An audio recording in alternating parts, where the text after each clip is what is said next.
So thank you for having inviting me to present you so the safety aspects of melatonergic drugs, and especially regarding their use as hypnotic drug in older age. Just this slide to remind you that in Western European countries, elderly represent, and when I say elderly, I say people who have more than 65 years old, in fact represent about 1/4 of the population, but account for more than half of the drug who are prescribed.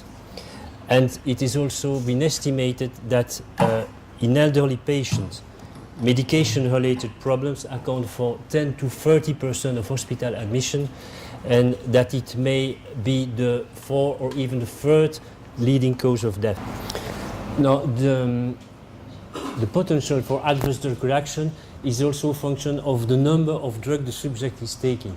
It is estimated that about 6% have at least one adverse effect when the elders take 2 meds a day. It rises to 50% when elders take 5 different meds a day, and up to 100% when they take 8 or more different meds a day. And when you know that about 2/3 of elderly patients take 5 to 12 meds a day, you understand the scope of the drug safety issue in the elderly. So now, what about sleep medication use in the elderly? Professor Wade just mentioned that it is in France that we have a kind of record, I will say. So this year, for this reason, I present here the result of a survey made 5 years ago. It was shown that at least in France, there was a regular use of sedative hypnotic drugs in about 1/3 of elders more than 65, and about 40% of elders aged 80 or more. And despite this high consumption of hypnotics in elderly patients, there are very few placebo-controlled trials of pharmacological effects in terms of efficacy and safety that are done in patients having insomnia. Just to mention, Crystal 3 years ago made a kind of compendium of all of this trial, and he found only 12 studies who were investigated with a double-blind placebo-controlled design, the effect of hypnotic drugs in insomnia. So I will just detail the study that Professor Wade told you. This is the meta-analysis from Glass, published in the BMJ in 2005. In fact, at that time, the meta-analysis was done with all studies performed with hypnotic drugs in elderly patients with control condition. It could be a placebo or it could be a reference drug. And you see that most of these patients, more than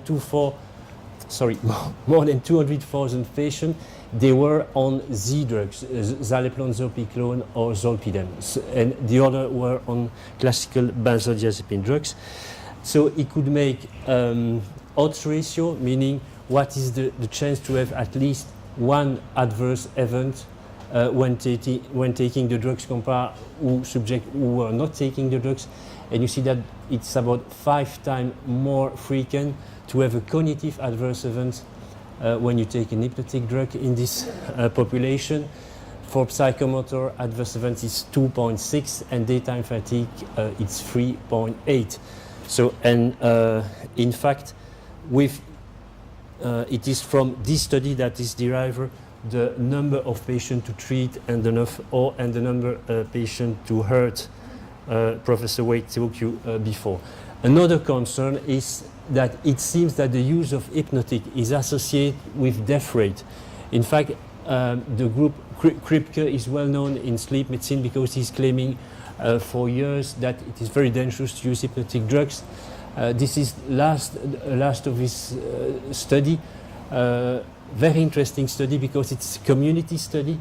There were more than 25,000 subjects who were screened during 5 years, and very simply he he made a survival analysis regarding the fact the subject was taking an hypnotic drug or not. And he found a kind of dose-effect relationship. You see here. This is the number of pills the subject is taking a year. So more than 100 pills, it's one hypnotic drug every 3 days. It's not a lot. And here, this kind of subject have 5 times more risk to be deaf, in fact, in a 5 years follow-up period. Of course, it's observed with zolpidem and with temazepam, but with all others hypnotic drugs that were studied at that time. Now, of course, it does not mean causality. It means that insomnia itself could lead to death more rapidly. There are other studies showing you that it could be that people who are insomniac have more severe disease, leading more quickly to death. But what's also important as far as the speech here is concerned is that the effect, in fact, the differential effect when you take hypnotics or not, is more marked in the more older age group. Here you see the survival rate during 5 years with a patient taking hypnotics here, and the converse curve with subject who are not taking hypnotic is here. But the younger, you see, the difference is really less marked. Now, what are the common issue we have with GABAergic hypnotic drug in the elderly? You have ventilatory depression. These are nighttime adverse effects, meaning that it happens during the night. Ventilatory depression, anterograde amnesia. It's also, as Professor Waite mentioned, a reason why in clinical trial it's very difficult to see a subjective effect of a non-benzodiazepine drug when you compare it to a benzodiazepine, because people don't remember that they have awakening.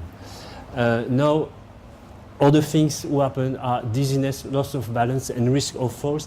I did not mention that, but in the glass meta-analysis I showed you before, in fact, there were 7 severe adverse events. Of these 7 severe adverse events, 6 were night falls, with resulting in 3 cases of broken bones. So, meaning that it's really important to have a correct balance, that the drug is not impairing the balance when the older subject is waking up during the night. Now, more rare side effects with GABAergic drugs are nightmare, delirium, some hallucination, and drug-induced sleep-related complex behavior that could be very spectacular, such as sleep eating or even sleep driving. There is a case we described. Now, next morning residual effects are seen with drugs having a long half-life, not with all, and especially Z drugs are not concerned, perhaps except zopiclone, but with a prolonged sedation, you have, of course, an impairment in psychomotor performance the day after the drug intake.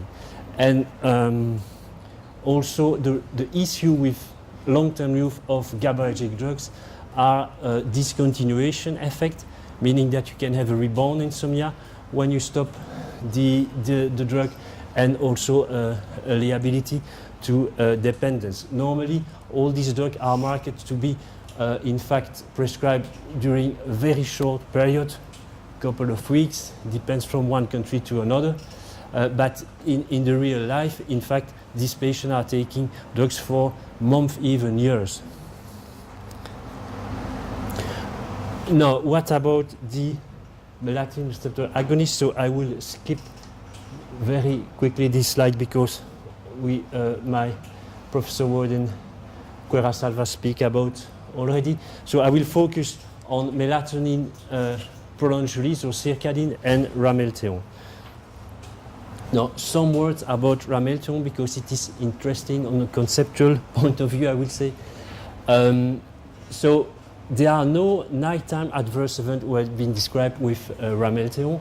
For example, the drug was used in patient having sleep apnea or COPD, and there are really no respiratory depressant effect. No balance impairment. One study in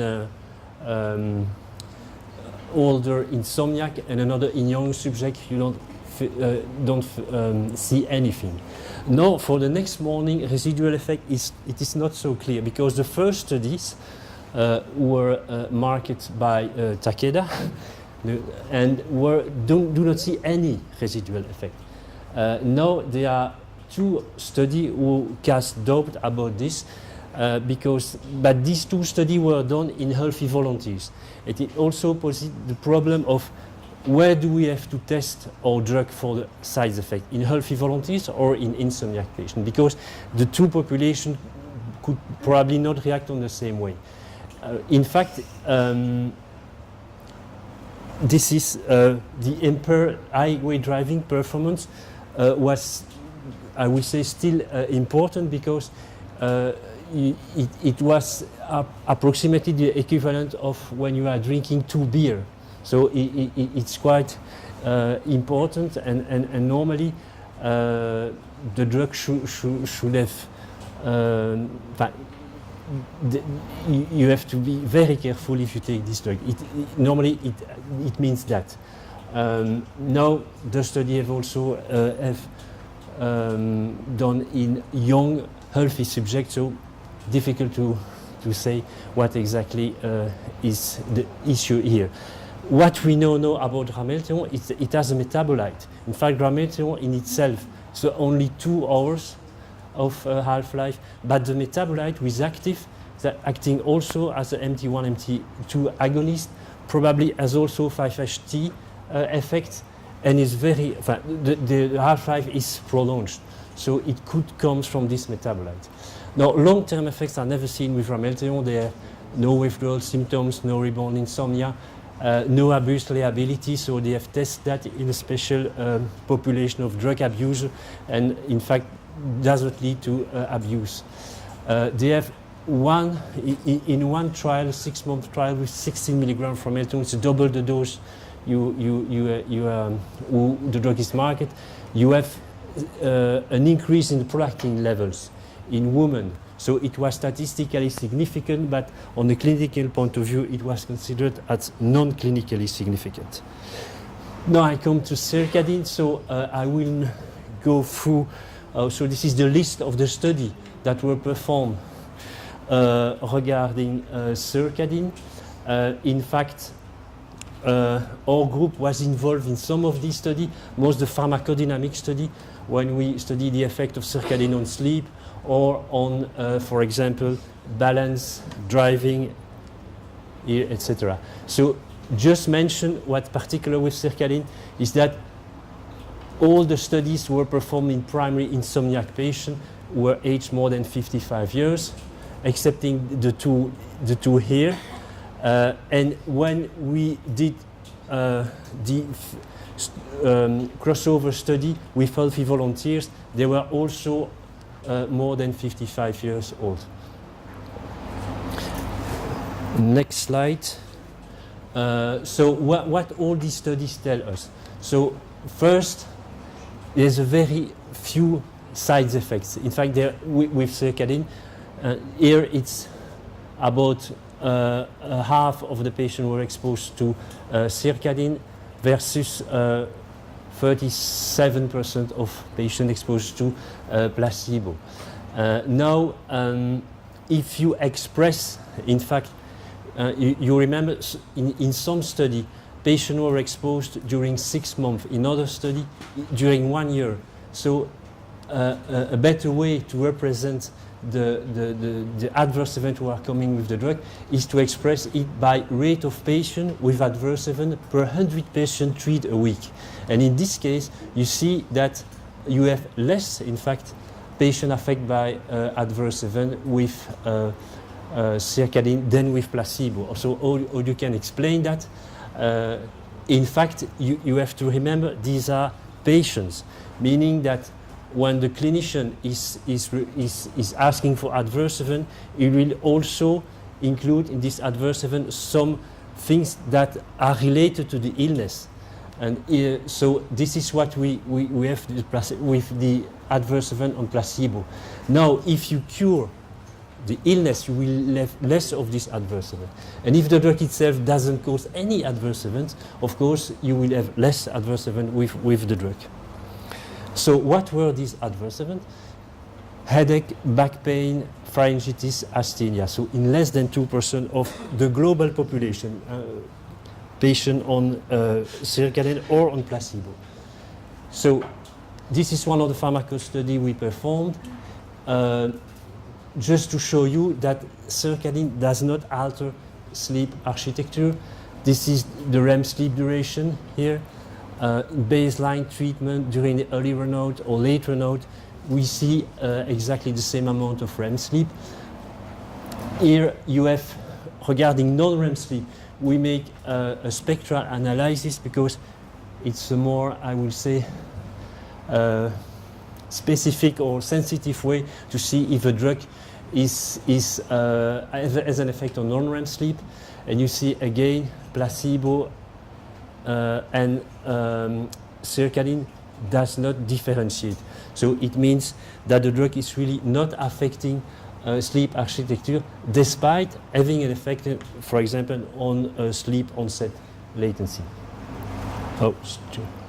Now for postural stability, so study in healthy volunteers, older healthy volunteers.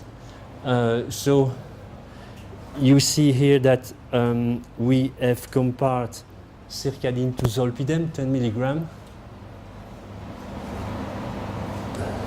And here you have the effect of zolpidem. So these are two conditions. A is with the eyes closed and B is with the eyes open. And this is 1.5 hours after drug intake, and here 4 hours after drug intake. So a very huge effect of zolpidem, that's what we expected. But here in violet you have sertraline, there's no effect on postural instability, exactly as Ramelteon in the other study. Now this is for the driving simulator. In this particular case, the test was done 2 hours after drug intake. So it's very unusual to take an hypnotic and then go to drive 2 hours after, but it was to be sure that we have an effect. It's a kind of positive control. You see that with zolpidem, the number of collisions are increased. In fact, all the parameters were disturbed with zolpidem after 2 hours. We take this one because it's more impressive. So people on zolpidem had more collision, and you see here that sertraline does not affect even 2 hours after intake, does not affect driving. Of course, the next morning, this is the next morning, you have the effect of zolpidem disappear. That's what it's usually seen in the literature. Now we make also neurocognitive battery test.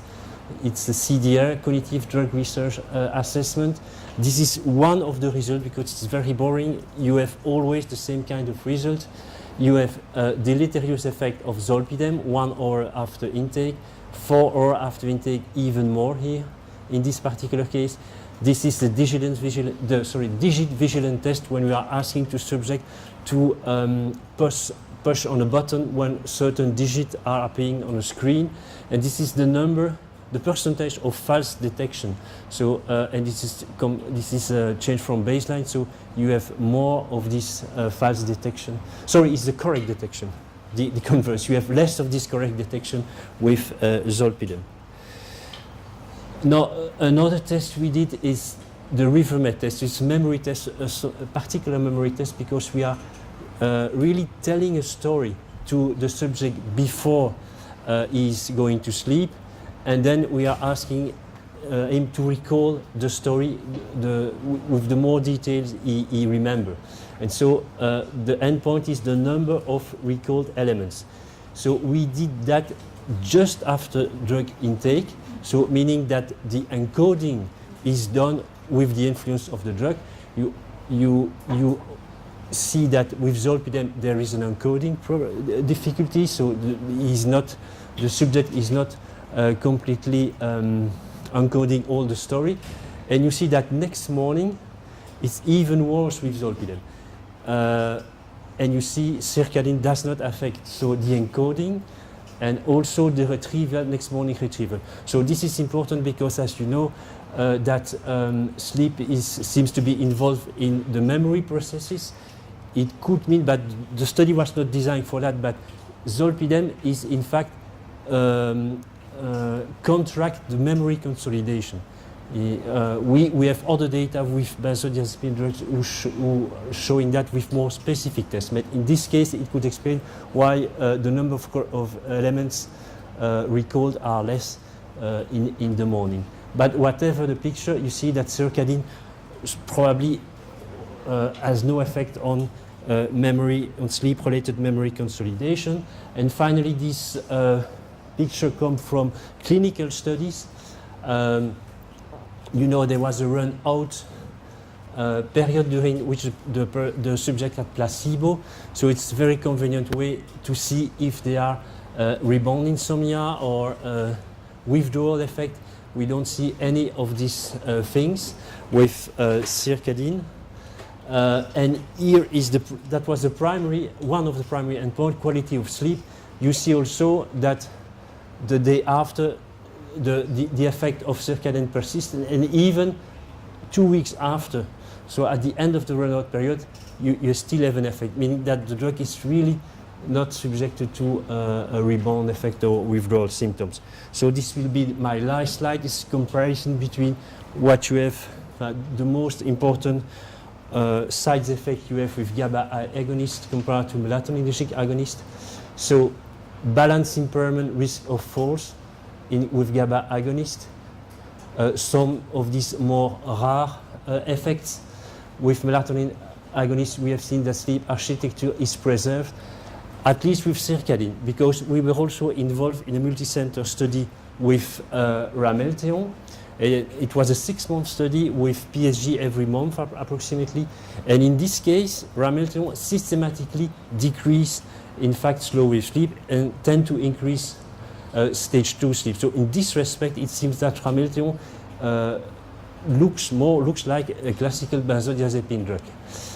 No respiratory depressant effect with ramelteon. Circadian, it was not tested, but you can trust me when I say that probably there will surely no effect on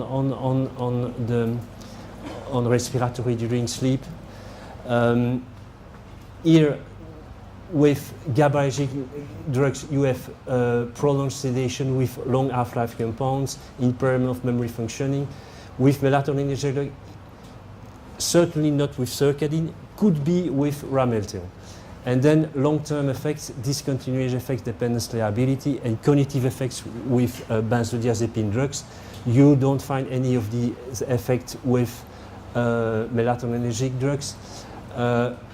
Ramelteon was shown not to have abuse liability. Circadian was not tested in this design, but probably, or even surely, you don't have any abuse liability with circadian, as with all melatonergic drugs, I will say. No withdrawal symptom, no rebound insomnia, and some no endocrinologic alteration, excepting again ramelteon with the prolactin level. So to summarize, it's clear that melatonergic agonists are safer than GABA A agonists. I think I have convinced you. Thank you.